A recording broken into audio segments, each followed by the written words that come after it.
دروستکردنی و پەرەپێدانی پەیوەندیەکانی نێوان هەرێمی کوردستان و ئوردن بۆ سەردەمی مەلا مستەفای بارزان دەگەڕێتەوە.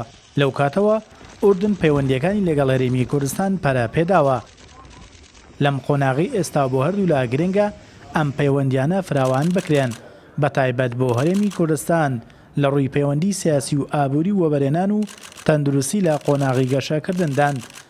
پسپۆڕێکی پەیوەندیە نێودەوڵەتیەکان گرنگی سەردانەکەی سەرۆکی حکوومەت بۆ ئوردن و کاریگەری لەسەر هەردوو لا ڕوون دەکاتەوە. پەیوەندیەکان دەگەڕێنەوە بۆ سەردەمی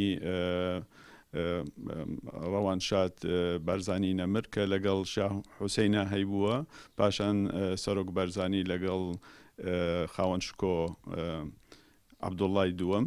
لە بواری ئابووریە ئوردن یەکێکە لەو وڵاتانەی کە زۆر مەبەستی بووە و بەروهێنان بکات لە کەرتەکانی نەوت، گاز، وزە و هەروەها کەرتی گەشتیاری و کەرتی پیشەسازی و ئابووری. لە لای خۆشەوە هەرێمی کوردستان بۆ بەتایبەتی سەردانی سەرۆکی حکوومەت بۆ ئەوێ بۆ ئەمە بەستە بووە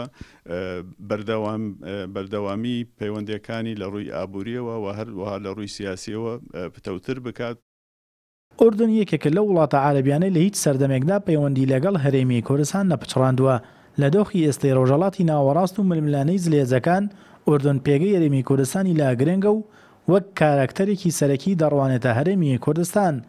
ئەم پسپۆڕەی پەیوەندە سیاسیەکان گرنگی ئەو پەیوەندیانە بۆ هەردوو لا دەخاتە ڕوو. ئوردن وڵاتێکی عەرەبی سەقامگیری میانڕۆیە، گرنگی خۆی هەیە هەم لە میحوەری دەوڵەتانی عەرەبی هەمیش لەسەر ئاستی سیاسەتی نێودەوڵەتی.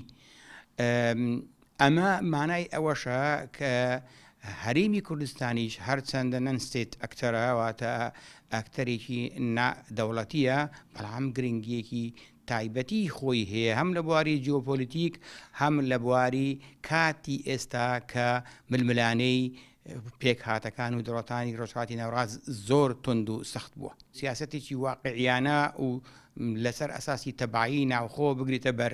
لەو حاڵەتە ئوردنیش و دەوڵەتانی دەور و پشتیش وەکو ئەوانی جیران بەتایبەتی ئیران و تورکیا و دەوڵەتانی خەلیج و دەوڵەتانی دیکەی گەورەش حسابێکی زۆر ورد بۆ هەرێمی کوردستان دەکەن. لە ماوەی ڕابردوودا سرور بارزانی سەرۆکی حکوومەتی هەرێمی کوردستان بە مەبەستی فراوانکردنی پەیوەندیەکان و زیادکردنی وەبەرێنانی بیانی لە هەرێمی کوردستان زنجیرەیەک سەردانی ئەنجامدا و دواوێزگەشی لە ئوردن بوو.